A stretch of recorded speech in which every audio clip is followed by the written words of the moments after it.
Hello बच्चों, case 1 के बाद हमें करना है केस 2। केस नंबर 2 आप लोग ध्यान से देखना बच्चों। We have a table.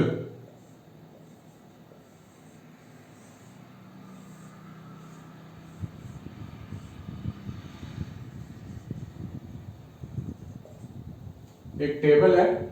Pulley is there fix on the corner of the table and m2 is one of the mass on the table, m1 is just hanging.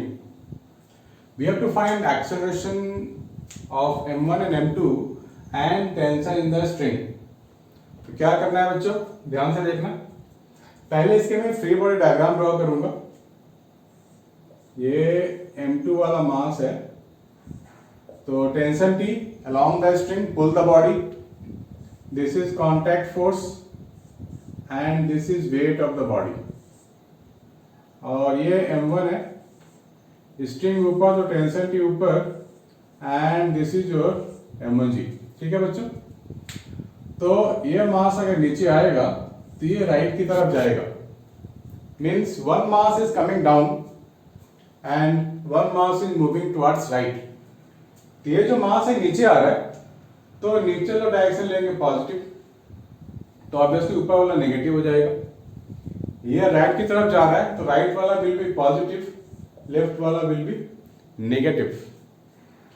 तो ये इसके नीचे आने के लिए इक्वेशन में क्या लिखूंगा, m1g plus of minus T, क्योंकि ये अपोजिट डायरेक्शन में लग रहा है। So we can write m1 into a, equation 1। अब ये बॉडी राइट की तरफ जा रहा है, दैट मीन्स राइट की तरफ सिर्फ एक ही फोर्स है T, which is positive. So you can write T is equal to m2a। ठीक है बच्चों, अब हमें सिर्फ सॉल्व करना है। अगर आपको ये समझ में आ गया डायग्राम और इक्वेशन, तो बस अब कुछ नहीं बचा है, अब सिर्फ सॉल्व करना है हमारे को।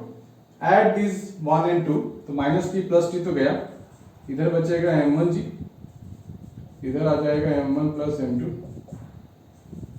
That means m1g upon m1 plus m2 is equal to a. So this is the acceleration of the body, right? इस a को यहाँ डाल देंगे तो t आ जाएगा, t is equal to m2 into m1g upon m1 plus m2। ये note कर लो बच्चों।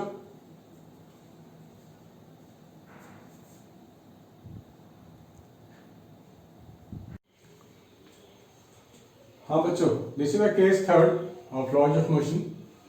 This is a block of mass m, force acting at an angle theta.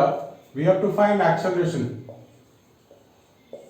Body इधर जा रहा है, we have to find horizontal acceleration. तो बच्चों हमें सारे फोर्सेस दिखानी पड़ेंगी, और ये जो फोर्स है कुछ इंक्लाइन एंगल पे है, ये ना ही हॉरिजॉन्टल है ना ही वर्टिकल है। हमें क्या करना होता है, हमें यहीं पे एक्सिस चूज करना होता है। This is X axis and this is Y axis. इस फोर्स को बेंड करेंगे एक्स एक्सिस की तरफ, तो क्या लिखेंगे बच्चों, एफ कॉस थीटा, और ये एंगल हो जाएगा 90 माइनस थीटा। इसको ऊपर बेंड करेंगे तो क्या लिखेंगे, एफ कॉस 90 माइनस थीटा, और cos 90 minus theta 10th class में हमने पढ़ा हुआ है, साइन थीटा होता है। तो बन गया एफ साइन थीटा ऊपर की तरफ, और फ्लोर के कारण जो फोर्स लगेगा, contact force by the floor upward, weight of the body acts down, this one. अभी डायग्राम में बहुत ज्यादा कॉम्प्लिकेटेड लग रहा होगा, मैं दोबारा यहां ड्रॉ कर देता हूं। This is your F cos theta, this is your F sine theta, contact force by the floor और ऊपर, वेट ऑफ द बॉडी नीचे। हमारे को फाइंड करनी है ए एक्स, यानी हॉरिजॉन्टल एक्सेलरेशन इस डायरेक्शन में। जब हमने सारे फोर्स से रिजॉल्व कर लिया हॉरिजॉन्टल एंड वर्टिकल, तो इस फोर्स का कोई मतलब नहीं है, इससे हमें फिर कोई मतलब नहीं, सर इस्तेमाल करना ही नहीं है। अब horizontal body is moving towards right, so this direction will be positive, और इधर कोई फोर्स है ही नहीं, सिर्फ एक ही फोर्स है F cos theta. So I can write F cos theta is the total force along horizontal, that is equal to mass into acceleration. So this is the horizontal acceleration. यहाँ ये भी बोल सकता था find a Y if body is moving up. Body अगर ऊपर जाएगा तो क्या होगा, बॉडी जैसे ही ऊपर जाएगा वो सरफेस को छोड़ देगा। जब सरफेस को छोड़ देगा means no contact with the surface, तो सरफेस वाला फोर्स यानी कि R will be zero. Now body is moving up, तो ऊपर का डायरेक्शन पॉजिटिव, तो बच्चों मैं क्या लिखूंगा, F sin theta plus of minus mg total force is equal to mass into acceleration ay। हो गया बच्चों, F sin theta minus mg upon m, this is your ay। ठीक है बच्चों, इसको नोट डाउन करो। मैं दूसरा केस बताने जा रहा हूं, केस नंबर 4। केस नंबर 4, इसको नोट डाउन कर लो पहले।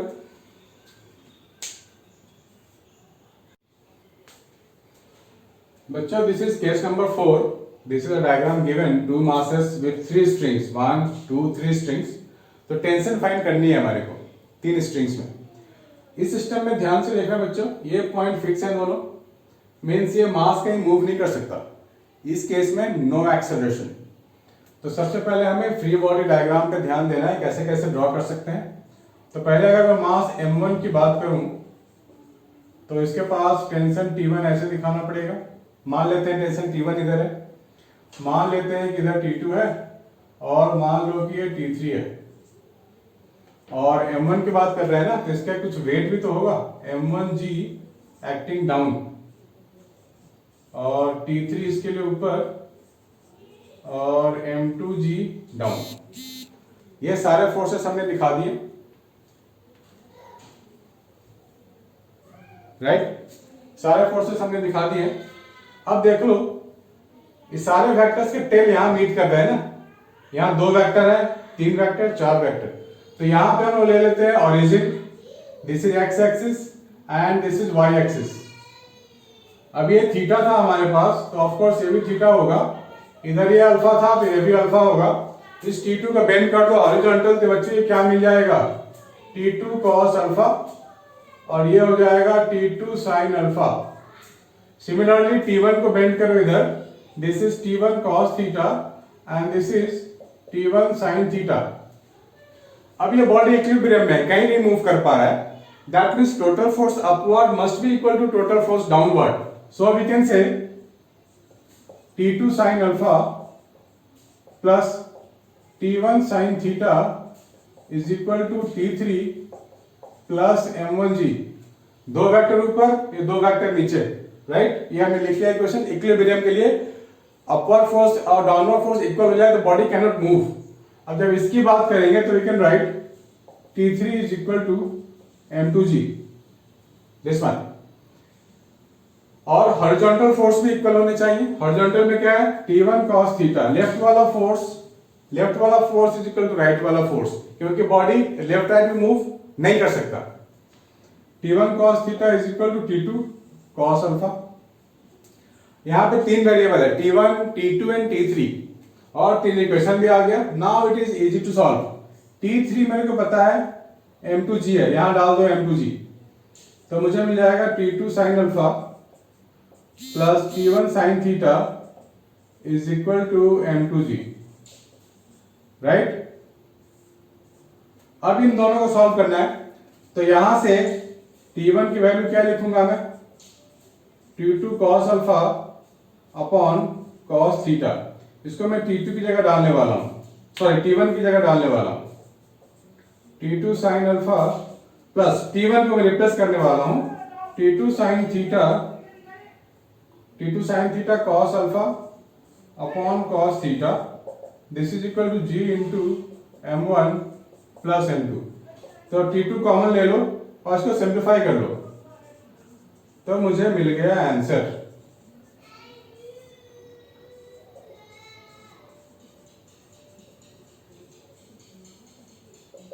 This is T2।